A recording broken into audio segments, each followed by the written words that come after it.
Assalamualaikum warahmatullahi wabarakatuh. Nama saya Tail. Di kalangan perkoian panggilan saya Tail Koi, Tail Farm. Ya, pekerjaan budidaya ikan koi. Alamat Desa Mbludun, Mendusari, Blitar. Pembudidayaan ikan itu harus semuanya terpenuhi. Misalnya suatu contoh, satu alat dan bahan. Alat-alat pemisahan satu, ya alat-alatnya kita harus punya lahan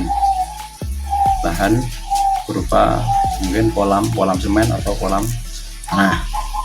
Ya, alat-alat yang dipakai berupa jaringan dan lain-lain. Untuk persiapan media pemisahan kita harus menggunakan bak ukuran 4x6 bak semen untuk satu pasang induk. Ya, nah untuk pemeliharaan induk cukup di kolam tanah aja. Pemijahan induk biasanya intervalnya 6 bulan sekali atau sampai dengan 1 tahun.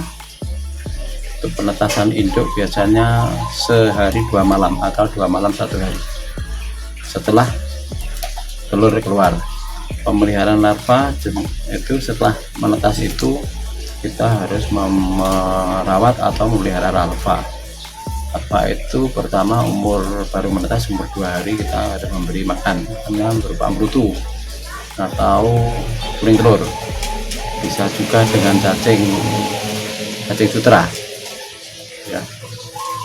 Kalau saya di sini cukup membudidayakan ikan koi. Ciri-ciri morfologi masing-masing ikan, ciri-cirinya hampir sama aja Mas ya. Ciri-ciri ikan itu hampir sama, cuma yang bedanya jenisnya. Batu misal ikan koi, ciri-cirinya ikannya seperti ikan mas yang punya warna. Kalau ikan lele kurang begitu paham, ikan lain-lainnya kurang begitu paham. Untuk jumlah benih yang dihasilkan, biasanya satu induk ukuran 40 itu bisa menghasilkan induk larva sekitar 20.000 minimal. Jadi separuh dari panjang badan. Untuk perut ukuran gendut biasanya ukuran normal. Jenis-jenis yang dihasilkan yaitu kalau di sini koi kualitas A, super A atau kelas C. Yang kelas A untuk super untuk biasa untuk lomba, kelas A untuk pasar luar, untuk C untuk pasar-pasar sini aja Mas, yang biasa membawa pasar-pasar pedagang lokal. Memilih indukan yang bagus ialah indukan yang pertama saya itu mendukannya dari segi istilahnya keturunan. Faktor dominan yang menjadikan anakan bagus biasanya keturunannya dari indukan yang betul-betul bagus, punya ciri-ciri fisik bagus dan mempunyai darah yang dekat. Misalnya darahnya ikan-ikan indukan besar, biasanya kita ngambil dari indukan import dari Jepang. Pakan yang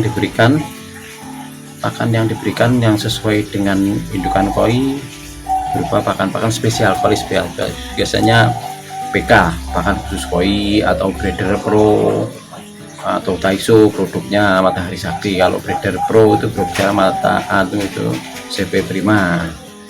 Memeriksa kualitas hasil itu dengan cara seleksi Mas ya.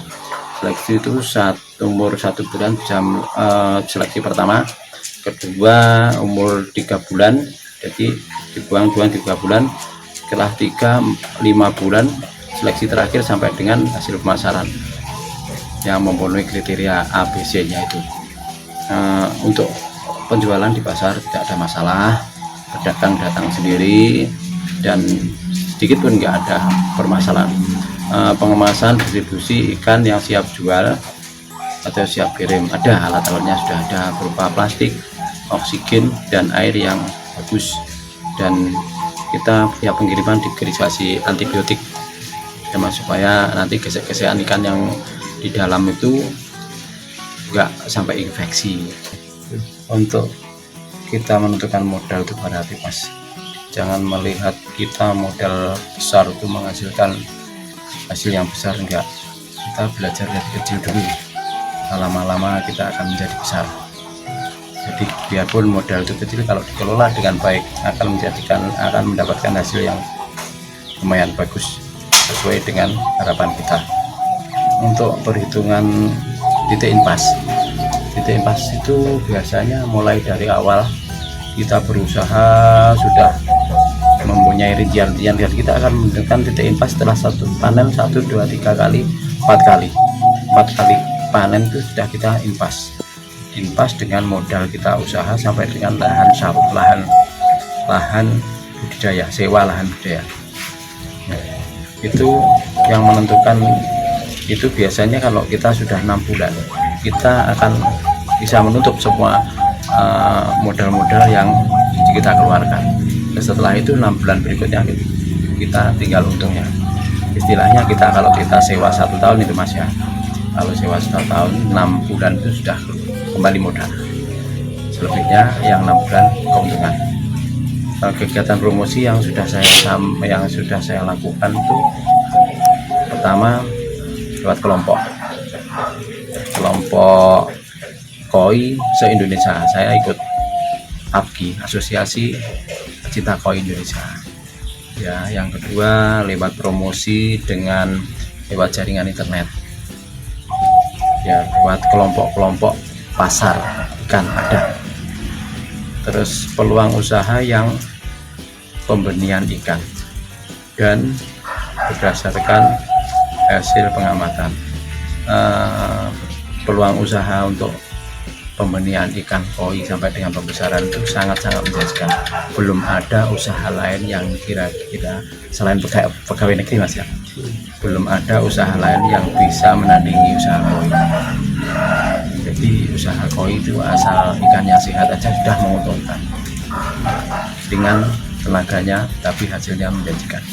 Itu yang bisa saya sampaikan, dan saya mohon maaf apabila ada mungkin kekurangan atau apapun.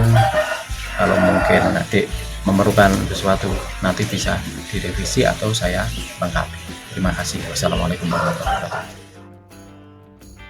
Pesan-pesan adik yang masih sekolah, yang masih di bangku sekolah, tolong kalau pengen melanjutkan, belajarlah yang sungguh-sungguh supaya bisa semua cita-citanya bisa tercapai.